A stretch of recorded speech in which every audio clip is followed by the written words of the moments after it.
Сейчас мы с вами находимся в греческом дворике. Именно в этом зале в 1912 году произошло торжественное открытие нашего музея. И этот зал сохранил тот вид, каким его задумал основатель нашего музея Иван Владимирович Цветаев. Обратите внимание, что мы сегодня с вами посмотрим два дворика. В наших двориках стеклянная крыша. Как раз создается эффект, что мы находимся под открытым небом, мы находимся на улице и видим самые прославленные греческие памятники. Изначально музей задумывался как музей слепков, поэтому здесь представлены гипсовые слепки самых прославленных памятников античности. В большинстве здесь представлены предметы из Афин, например, с левой стороны перед вами портик Креатит храма Эрехтион с Афинского Акрополя, а в углу зала знаменитые три колонны храма Парфенон, главного храма города Афины. Если вы присмотритесь к этим колоннам, каждый из них больше 10 метров, то они находятся на разном уровне пола. Дело в том, что все наши слепки изготавливались в Европе, а потом перевозились в Россию. И когда их привезли в Москву, то выяснилось, что музей не может поместить у себя настолько величественные памятники. Тогда решением Ивана Владимировича Цветаева было утопить пол и изменить его уровень, для того, чтобы дать московскому зрителю ощущение реальных размеров всех произведений. То есть наши слепки, они полностью повторяют оригиналы.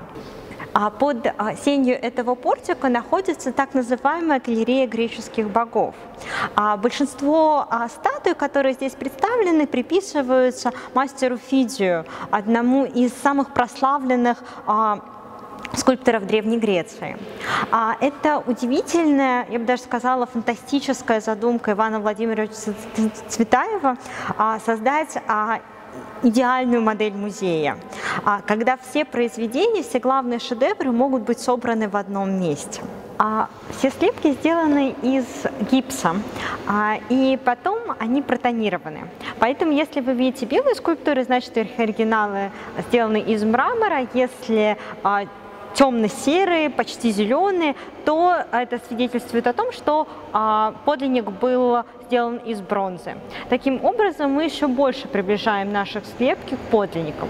Ну и, конечно, спустя больше чем 100 лет уже наша коллекция слепков становится подлинником. За моей спиной вы видите двух хранителей Ламассу из дворца Саргона II, а стены этого зала украшают рельефы из дворца Шурна-Царапала в Дуршурукине. Подлинники, которые находятся в витринах в этом зале, были дополнены уже позже благодаря исследованиям и раскопкам советских археологов. Сейчас из этого зала мы отправимся в египетский зал, и у нас будет возможность как раз сравнить атмосферы двух великих цивилизаций. Мы переходим из Ассирийского дворца в египетский храм.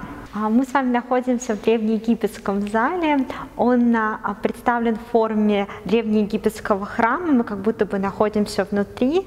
Здесь не просто столбы, а такие изящные колонны в форме стеблей папируса поддерживают потолок. Мы как будто бы находимся в священной роще.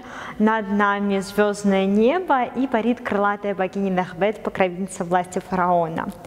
Главный архитектор Роман Клейн специально ездил в Люксор, копировал древнеегипетские храмы, чтобы воплотить их атмосферу в архитектуре нашего здания. Именно египетский зал стал первым вместилищем подлинной коллекции в нашем музее.